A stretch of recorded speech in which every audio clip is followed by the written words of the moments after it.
What's your name? Jenn Clark. Jenn Clark. Where are you from? I grew up in central Pennsylvania. I graduated from Holiday Spring High School. How did you end up here?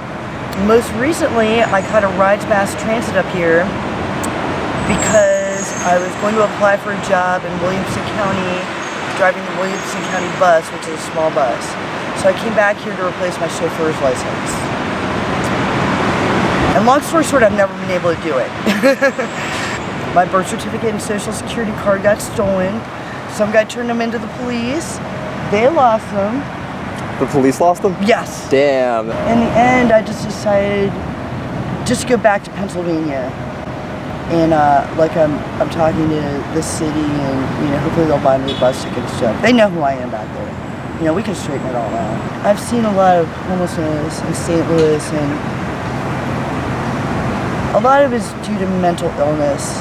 And I think some people get such bad post-traumatic stress syndrome from being homeless that it would really take one-on-one work with, somebody with a degree in psychology or something for them to be able to live in a house again. There are people who are going to be homeless forever, really, I think, unless somebody really takes them on one-on-one to help them get back into a house.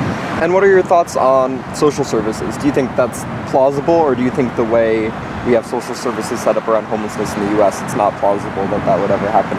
Every city's different. Because I used to sleep behind a church wall up there. I had 2 sleeping bags. And a guy from San Francisco told me that if the police saw me with those 2 sleeping bags, they'd put me in a police car. They have 2 high-rises in San Francisco. They put me up in there and help me get a job. Here, they don't do that. They do not do that here. We used to have something called the shower truck here that would drive around. You could get a shower. People stole the tools for it, so we don't have a shower truck anymore. People bring around food all the time. There are people in tents and on couches and stuff under a bridge at the end of Washington Street. They bring water. Especially now with the virus, it's really hard to get a shower and get clean. It's the hardest thing. I was an archaeologist for a long time, so I'll dump a bottle of water over my head. Some of these people have never been out of St. Louis. They don't know how to keep. I've worked as a maid at 2 different places, left those places. I lived in a truck for a week, left out of there. I've seen a lot of different places. Would you speak about the criminalization of the homeless around here? Like, do the police often harass the homeless population, or does the camping ban exist around here? One thing they've done is they've taken all the benches out of the parks, which I think is ridiculous, because they're not thinking about the tourist trade. Because now, except for like these 2 benches here in Tucker, there's nowhere to sit down in downtown St. Louis in the shade. I think they're out of their mind. They've taken all the benches out because they don't want people sleeping on. What's been your experience with social services around here? Well, let me see. I got signed up at one point for the free housing list, and I was on it for 17 months. Then I didn't get the message that my number came up, and they told me I had to start over again, so I didn't. There's no one really helping you out at all? Like, you're pretty much on your own? Yeah, I'm on my own. Yeah. Yeah, I'm completely on my own. My ex-boyfriend who used to help me died, and then my other really good friend used to help me commit suicide. I'm sorry to hear that. Yeah. Because whenever I had problems, he let me sleep on his floor for a week or whatever. So, he had been homeless.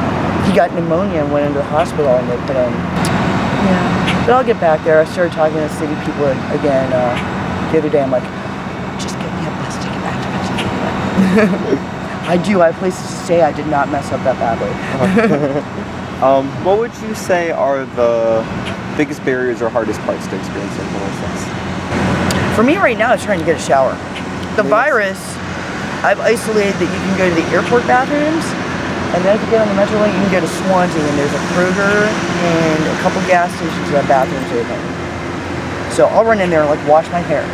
I run in there and wash my tank top and come out. Like, I have jeggings I can put on wet. I'll have a bottle of laundry detergent. The best thing you could do for St. Louis homelessness would be to bring back the shower truck. Okay, that's going to be in this video, I promise. Yeah, Thank you. That was the best thing we had going for the homeless. Right now, the hardest thing, you can get food. People bring lots of food. When caterers have leftover, they bring tons of food.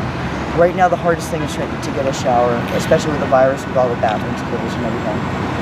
because before the virus, the homeless people used to go in the bathroom, in the library, and do something called a bird bath, watch comics and stuff like that. Yeah. But now with the virus, everything's closed. And anything you want to add or talk about? Any messages you have for the world? None of us is perfect. I know I've made a lot of mistakes, but of course as Christians we try to help people. I think from what I've seen, it'd be really hard to help some of these people. But other people just need a little bit of a hand up, it's very depressing. It's really easy when you get $1 to just go spend it on a beer. I'm gonna go buy the whole line of pictures like this. I am. Because I just throw them, I have jeggings in there, I can throw them in the sink, wash them, pull them out, put them back on. Wash and wear them. So, and they say that you're only one paycheck away from homelessness. So.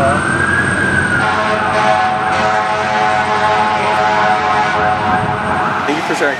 Thank you very much. Thanks.